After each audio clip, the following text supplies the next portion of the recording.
ನೋಡೋ ವಯಸ್ಸಲ್ಲಿ ತುಳಸಿ ಗರ್ಭಿಣಿಯಾಗಿದ್ಲು. ಆರಂಭದಲ್ಲಿ ಇದು ವೀಕ್ಷಕರ ಅಸಮಾಧಾನಕ್ಕೆ ಕಾರಣವಾಗಿದ್ರು, ಬರುತ್ತಾ ಸ್ಟೋರಿ ಆಂಗಲ್ ನೋಡಿ ವೀಕ್ಷಕರು ಸೀರಿಯಲ್ನ ಮೆಚ್ಕೊಂಡಿದ್ರು.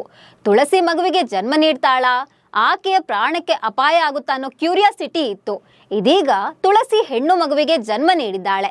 ತಾಯಿ ಮಗು ಆರೋಗ್ಯವಾಗಿದ್ದಾರೆ ಅಂತ ಡಾಕ್ಟರ್ ಹೇಳ್ತಿದ್ದಂತೆ ಶಾರ್ವರಿ ತನ್ನ ಕೈ ಚಳಕ ತೋರಿಸಿದ್ದಾಳೆ. ತುಳಸಿ ಪ್ರಾಣಕ್ಕೆ ಸಂಚಕಾರ ತಂದಿದ್ದಾಳೆ. ಹಾಗಾದ್ರೆ ತುಳಸಿ ಸತ್ತು ಹೋದ್ಲಾ, ಸೀರಿಯಲ್ ಮುಗಿಯುತ್ತಾ ಅನ್ನೋ ಪ್ರಶ್ನೆ ವೀಕ್ಷಕರನ್ನ ಕಾಡ್ತಿದೆ. ಈ ಬಗ್ಗೆ ಹೇಳ್ತೇನೆ. ನಾನು ಶ್ವೇತಾ. ನೀವು ಸುದ್ದಿಯಾನದ ಸಬ್ಸ್ಕ್ರೈಬರ್ ಆಗೋದಕ್ಕೆ ಮರಿಬೇಡಿ.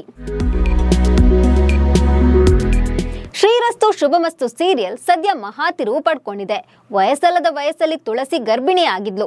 ಆಕೆ ಪ್ರೆಗ್ನೆಂಟ್ ಅಂತ ಗೊತ್ತಾಗ್ತಿದ್ದಂತೆ ಆಕೆಯ ಜೀವಕ್ಕೆ ತೊಂದರೆಯಾಗೋ ಸಾಧ್ಯತೆ ಇದೆ ಅಂತ ಡಾಕ್ಟರ್ ಹೇಳಿದ್ರು. ಆದ್ರೆ ತುಳಸಿ ಈಗ ಮುದ್ದಾದ ಮಗುವಿಗೆ ಜನ್ಮ ನೀಡಿದ್ಲು. ತಾಯಿ ಮಗು ಆರೋಗ್ಯವಾಗಿದ್ದಾರೆ ಅಂತ ಡಾಕ್ಟರ್ ಕೂಡ ಹೇಳಿದ್ರು. ಆದ್ರೆ ಈ ಖುಷಿ ವಿಚಾರನ ಕುತಂತ್ರಿ ಶಾರ್ವರಿಗೆ ಸಹಿಸಿಕೊಳ್ಳೋದಕ್ಕೆ ಆಗಿಲ್ಲ. ಹೀಗಾಗಿ ಆಕೆಯ ಪ್ರಾಣಕ್ಕೆ ಸಂಚಕಾರ ತಂದಿದ್ದಾಳೆ. ಸುಪಾರಿ ಕೊಟ್ಟು ತುಳಸಿ ಚಾಪ್ಟರ್ ಕ್ಲೋಸ್ ಮಾಡಿದ್ದಾಳೆ. ತಾಯಿ ಮಗು ಆರೋಗ್ಯವಾಗಿದ್ದಾರೆ ಅಂತ ಡಾಕ್ಟರ್ ಹೇಳ್ತಿದ್ದಂತೆ ಶಾರ್ವರಿ ನರ್ಸ್ಗೆ ಸುಪಾರಿ ಕೊಟ್ಟಿದ್ದಾಳೆ. ಶಾರ್ವರಿ ಹೇಳಿದಂತೆ ಆ ನರ್ಸ್ ತುಳಸಿಗೆ ಇಂಜೆಕ್ಷನ್ ಕೊಟ್ಟಿದ್ದಾಳೆ. ಇದರಿಂದಾಗಿ ತುಳಸಿ ಹಾರ್ಟ್ ಬೀಟ್ ನಿಂತಿದೆ.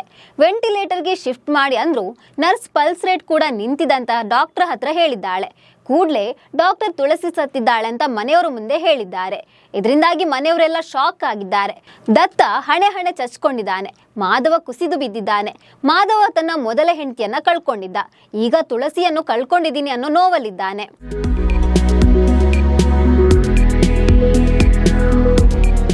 ಇದೀಗ ಸೀರಿಯಲ್ ನೋಡಿದ ವೀಕ್ಷಕರಿಗೆ ನಾನಾ ಪ್ರಶ್ನೆ ಕಾಡ್ತಿದೆ. ಹಾಗಾದ್ರೆ ತುಳಸಿ ಸಾಯ್ತಾಳಾ? ತುಳಸಿ ಸಾಯೋದು ಡೌಟ್. ಯಾಕಂದ್ರೆ ತುಳಸಿ ಪ್ರಮುಖ ಪಾತ್ರ. ಆಕೆ ಸತ್ರೆ ಆ ಪಾತ್ರ ಮುಗಿಯುತ್ತದೆ ಎಂದರ್ಥ. ಆ ಪಾತ್ರ ಮುಗಿದ್ರೆ ಸೀರಿಯಲ್ ಕೂಡ ಮುಗಿದಂಗೆ ಲೆಕ್ಕ. ಸೊ ಈ ಸೀರಿಯಲ್ ಇಷ್ಟು ಬೇಗ ಮುಗಿಸ್ಲಿಕ್ಕಿಲ್ಲ. ಇನ್ನೇನಾದ್ರೂ ಮ್ಯಾಜಿಕ್ ಮಾಡಿ ಅವಳು ಬದುಕಬಹುದು, ಅಥವಾ ಆಕೆಯನ್ನ ಸೀತಾರಾಮ ಸೀರಿಯಲ್ ಸಿಹಿ ತರ ತೋರಿಸಬಹುದು. ಒಟ್ಟಿನಲ್ಲಿ ನಿರ್ದೇಶಕರು ಇನ್ನೇನಾದ್ರೂ ಟ್ವಿಸ್ಟ್ ಕೊಟ್ಟು ತುಳಸಿಯನ್ನ ಸೀರಿಯಲ್ ನಲ್ಲಿ ತೋರಿಸಬಹುದು ಅಂತ ಕಾಮೆಂಟ್ ಮಾಡಿದ್ದಾರೆ.